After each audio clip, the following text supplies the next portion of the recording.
ce n'est toi, c'est donc ton frère, disait le loup dans la fable de La Fontaine, le loup et l'agneau. Appliqué au droit, cela donnerait un sous-titre du type de l'importance de bien dénommer les parties à un contrat. Je vous raconte cette semaine l'histoire d'un preneur dont l'identité mentionnée sur le bail commercial lui a causé bien des difficultés. En 1996, la société W signe avec Monsieur M, enseigne espace coiffure, un contrat de bail. Les loyers ont toujours été payés par la SARL Espace Coiffure.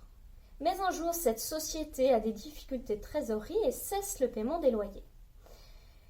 La société bailleresse délivre alors un commandement de payer les loyers visant la clause résolutoire à Monsieur M, enseigne Espace Coiffure. Monsieur M assigne la société en nullité du commandement.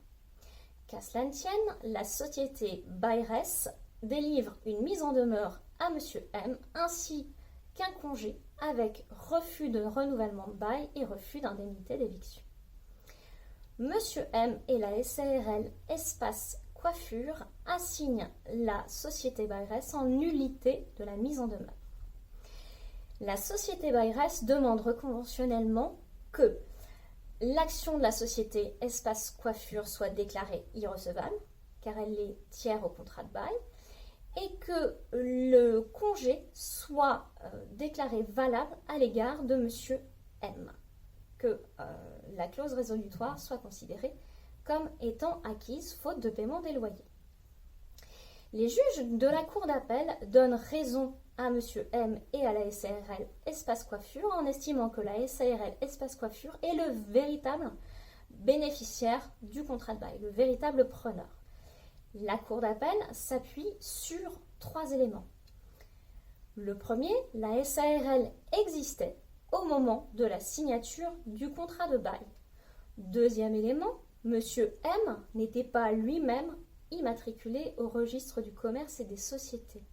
Et troisième élément, les loyers ont toujours été payés par la SARL sans la moindre contestation du bailleur. Le commandement délivré à Monsieur M ainsi que le congé avec refus de renouvellement de bail était donc nul, faute d'avoir été délivré au véritable preneur. La société bailleresse ne l'entend pas de cette oreille et régularise un pourvoi en cassation. À votre avis, qui a gagné ? La Cour de cassation a donné raison au bailleur. Elle a cassé l'arrêt d'appel en estimant que cette dernière a dénaturé le contrat de bail qui lui avait été soumis. Le contrat de bail disait expressément que le preneur était Monsieur M, enseigne Espace Coiffure et non la SARL Espace Coiffure. Monsieur M était donc le véritable preneur et c'est donc valablement que le commandement de payer et que le congé lui ont été notifiés par la société bailleresse. 2 enseignements peuvent être retirés de cet arrêt du 17 juin 2021. Premièrement, peu importe l'auteur du règlement, le preneur est celui dont le nom figure sur le bail. Deuxième élément, la dénomination des parties doit absolument être indiquée avec soin. En effet, dans cette espèce, cela signifie que le véritable bénéficiaire du bail est Monsieur M en son nom personnel et que donc il est débiteur personnellement sur son patrimoine personnel du montant des loyers.